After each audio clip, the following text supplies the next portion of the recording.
नमस्कार प्रशिक्षुओं, आपका मेरे चैनल पर स्वागत है। आज पुनः एक बार प्रारंभिक शिक्षा के नवीन प्रयास के अंतर्गत जो कि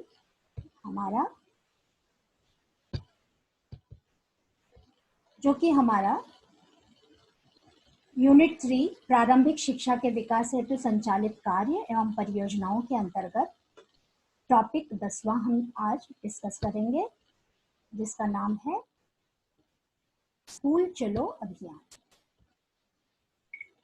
प्रशिक्षुओं, स्कूल चलो अभियान का प्रारंभ 2004 में। हम उत्तर प्रदेश के संदर्भ में ही ये टॉपिक्स कर रहे हैं, इसलिए उसी के बारे में पढ़ेंगे। उत्तर प्रदेश में यह 2004 में समस्त जिलों में प्रारंभ हुआ। इसका उद्देश्य क्या था? शिक्षा को बढ़ावा देना, और विशेषकर हमारे यहाँ सरकारी स्कूलों में, सरकारी जो प्राथमिक विद्यालय हैं और उच्च प्राथमिक विद्यालय हैं, वहां पर बच्चों का नामांकन बढ़ाना, जो कि हमने सर्व शिक्षा अभियान में भी यही किया था। ठीक है, तो परिषदीय स्कूलों में छात्रों को या बच्चों को जोड़ने के लिए जन जागरण अभियान द्वारा हम उनका नामांकन और ठहराव सुनिश्चित करें, यही स्कूल चलो अभियान का नाम, या आप कह सकते हैं उद्देश्य था। इसकी आवश्यकता क्यों पड़ी? इसकी आवश्यकता उन बच्चों के लिए पड़ी जो कभी स्कूल न गए हों और अपनी 6 वर्ष की आयु पार कर चुके हों, अथवा 6 वर्ष के होने जा रहे हों, अथवा विद्यालय जाकर उन्होंने कभी पढ़ाई छोड़ दी हो, जिनको ड्रॉप आउट्स कहते हैं। तो ऐसे छात्रों के लिए इसकी आवश्यकता पड़ी। अब प्रशिक्षुओं, सर्वप्रथम ऐसे विद्यार्थियों की पहचान करना बहुत ही आवश्यक है। तो पहले उनकी पहचान किया गया, फिर उनका मूल्यांकन किया गया कि उनकी दक्षता कितनी है या क्या है ना। फिर उसके बाद किस कक्षा स्तर की उनकी दक्षता है, ये सुनिश्चित करने के बाद उन्हीं की आयु संगत वाले कक्षा के लिए उन्हें प्रशिक्षित किया गया। अब क्योंकि ये बहुत अलग सा प्रशिक्षण है, इसलिए इसे विशेष प्रशिक्षण कहा जाता है। तो उपयुक्त कक्षा में तदनुसार उन्हें प्रशिक्षित करके नामांकित किया जाए, अथवा कराए जाने के लिए ही स्कूल चलो अभियान की आवश्यकता पड़ी। ठीक है, आगे स्कूल चलो अभियान का संचालन कैसे होता है? तो बेसिक शिक्षा विभाग और SSA ये दोनों मिलकर उन्होंने ये नियम बनाया कि जुलाई में इस अभियान को संचालित किया जाए। जुलाई की तारीख 1 से 31 जुलाई तक। इसके लिए सर्वप्रथम प्रत्येक वर्ष में मई जून में ग्राम में स्थित बेसिक शिक्षा परिषदीय प्राथमिक विद्यालय के शिक्षकों द्वारा बाल गणना सर्वेक्षण कराया जाए, यानी कि जिसे कहते हैं हाउस होल्ड सर्वे। घर घर जाकर पता लगाएं कि आपके यहाँ कितने बच्चे हैं, उनमें से विद्यालय जाने वाले कितने बच्चे हैं, और अगर उन्होंने विद्यालय त्याग दिया हो तो ऐसे कितने बच्चे हैं। ठीक है, तो उनकी पहचान की जाए।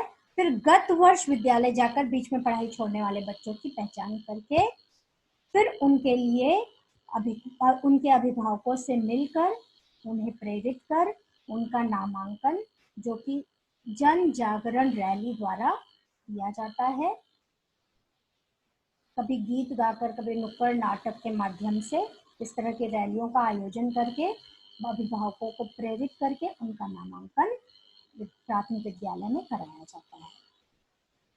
और इसका विस्तृत कार्य कैसे होता है, तो थोड़ा इस पर नजर डालिए।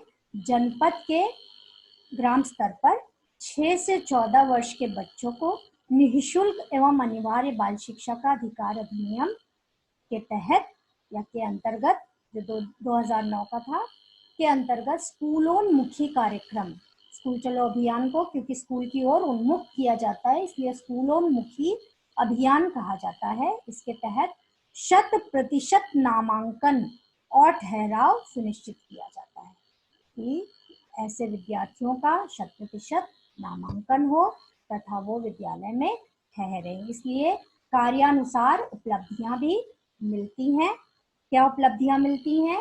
सभी बच्चों को कक्षा 1 से 8 तक की निःशुल्क शिक्षा का जो अधिकार अधिनियम 2009 के सेक्शन 4 के तहत दिया गया है, उसी के अनुरूप 6 वर्ष से अधिक आयु वाले बच्चे जो कभी स्कूल न गए हों अथवा शाला त्याग दिए हों, ऐसे बच्चों को 1 जुलाई से 31 जुलाई 2000 तक स्कूल चलो अभियान का संचालन करके नामांकित और ठहराव उनका सुनिश्चित किया जाए। तो ये उपलब्धि थी और इसमें संख्या में बढ़ोतरी हुई। ऐसे विद्यार्थी शाला आने के लिए अभिप्रेरित भी हुए और शाला में उनका नामांकन बढ़ा।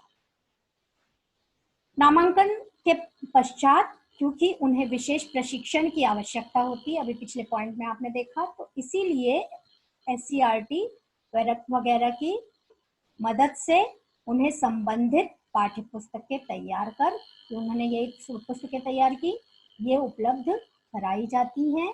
लगभग प्रत्येक विद्यालय में लगभग एक शिक्षक को उन्हें प्रशिक्षित करने के लिए विशेष प्रशिक्षण दिया जाता है। उनका पाठ्यक्रम पढ़ाने के लिए विशेष प्रशिक्षण की आवश्यकता होती है। जिन विद्यालयों में 5 या 5 से अधिक बच्चों का ऐसे 5 या 5 से अधिक बच्चों का नामांकन होता है तथा उनकी कक्षा का आयु स्तर भिन्न भिन्न होता है, अर्थात कोई दूसरी का है, कोई तीसरी का है, कोई चौथी का है, कोई 5वीं का है, तो क्या किया जाता है, आयु का स्तर भी अलग अलग है, जैसे 6, 7, 8 और कक्षा का स्तर भी अलग है। तो क्या करते हैं, तो फिर इसके लिए थोड़ा सा एक विशेष और शिक्षक की आवश्यकता होती है, क्योंकि संख्या ज्यादा होगी तो जो शिक्षक ऑलरेडी कार्यरत है उस पर भार अधिक पड़ जाएगा। तो इसलिए क्या करते हैं, सेवानिवृत्त जो शिक्षक होते हैं उनकी सहायता ली जाती है। तो अगर कम संख्या होंगे तो कोई प्रॉब्लम ही नहीं है, क्योंकि विद्यालय में जो भी शिक्षक होगा वो उनको पढ़ा लेगा। मगर अगर 5 से अधिक हो गए और उनका स्तर और आयु स्तर, कक्षा स्तर और आयु स्तर भी विभिन्न है, तब ऐसे केस में हम सेवानिवृत्त शिक्षकों की सहायता लेंगे। ऐसे बच्चों को विशेष सपोर्ट दिया जाता है, उन्हें मुख्य धारा में जोड़ने के लिए तैयार किया जाता है।